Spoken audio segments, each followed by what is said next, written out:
오늘 말씀은 잠언 22장 17절부터 29절, 제목은 여호와를 의뢰하게 함이라 입니다. 우리는 특별한 존재일까요? 아니면 지극히 평범한 존재일까요? 제 개인적인 경험을 말씀드린다면 지극히 평범하고도 평범한 자라고 생각을 했습니다. 어릴 때, 그리고 학창시절엔 말입니다. 고등학교 때에 주님을 영접했지만 그 당시까지만 하더라도 제가 특별한 존재라는 것을 깨닫지 못했습니다. 그러다가 특별하다는 것을 알고 인정하게 된 것은 분명한 성경 말씀의 정언 때문입니다. 이사야 43장 1절, 야곱아 너를 창조하신 여호와께서 지금 말씀하시느니라. 이스라엘아 너를 지으신 이가 말씀하시느니라. 내가 너를 구속하였고 내가 너를 지명하여 불렀나니 너는 내 것이라. 이 말씀이, 이와 유사한 말씀이 단순하게 육적인 이스라엘만을 향한 말씀이 아니라는 것을 알았을 때입니다.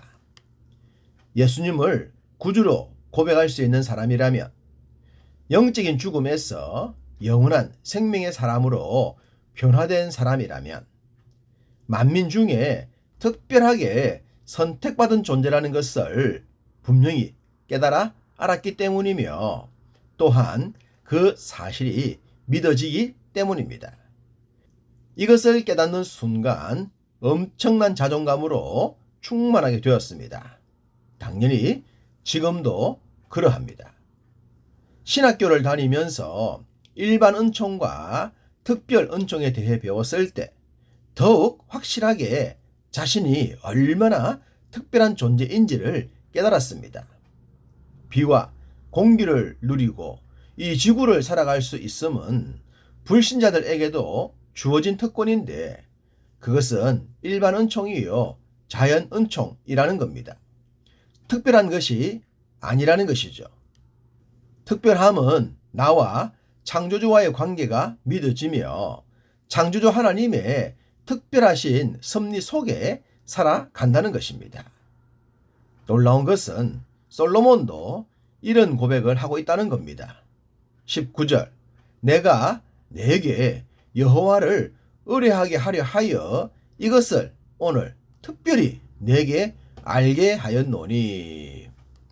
특별히 내게, 우리에게 알게 했다고 합니다.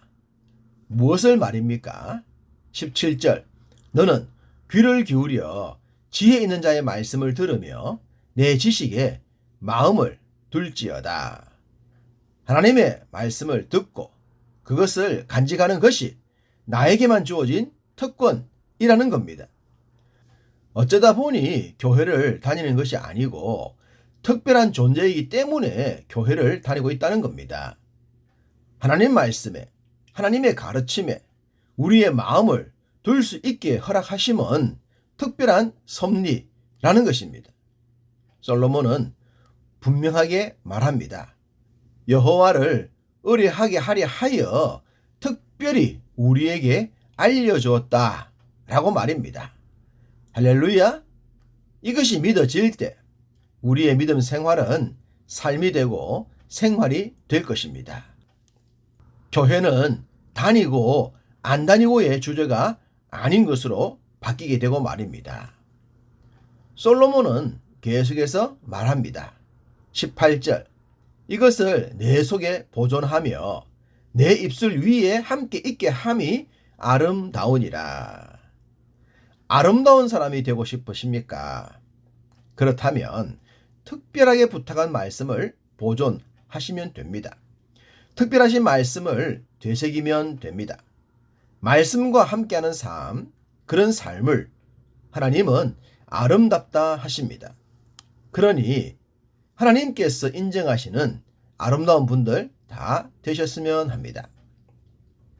20절, 내가 모략과 지식의 아름다운 것을 너를 위해 기록하여. 이 말씀도 아름다움에 대해 기록하고 있죠. 문학과 지식의 아름다운 것이란 복음 그 자체를 의미하지 않겠습니까? 복음은 아름다운 것입니다. 죽음을 생명으로 바꾸고 지옥을 천국으로 바꾸기 때문입니다. 절망을 희망으로 바꾸며 사탄과 사망의 종노릇 하는 인생을 자유하게 하기 때문입니다. 하나님은 이 놀라운 비밀을 너를 위해, 우리를 위해 선택받고 택함받은 자들을 위해 기록했다고 하셨습니다. 이러니 하나님의 백성으로 살아가는 것이 어찌 특별하지 않을 수가 있겠습니까? 자신이 특별하게 선택받은 존재라는 사실이 깊이 각인될수록 허랑방탕하는 삶을 살지 않을 것입니다. 인생을 낭비하지도 않을 것이며 썩어 없어질 것들을 위해서도 전심전력하지 않을 겁니다. 그야말로 아름다운 삶, 아름다운 인생을 지향하지 않겠습니까?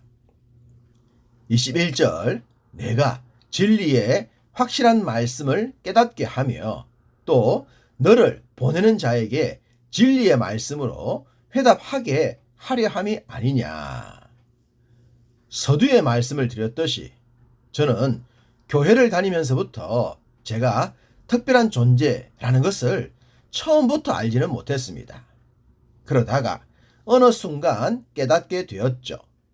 거듭남의 은혜를 체험했고 성경이 하나님의 말씀이라는 사실이 믿어졌고 더 나아가 말씀을 체계적으로 배웠을 때입니다. 믿음 생활의 변화는 이럴 때에 획기적으로 전개가 됩니다. 우리가 늘 고백하는 하나님의 영광을 위하여 그렇게 산다는 것이 그때에 비로소 가능해지죠. 그것이 바로 21절의 진리의 말씀으로 회답하려 함입니다. 우리가 그리스도인으로 살아가려고 하고 삶의 현장에서 믿음으로 살려고 발부둥 치는 것, 그런 것이 진리에 회답하는 모습이 아닐까 싶습니다.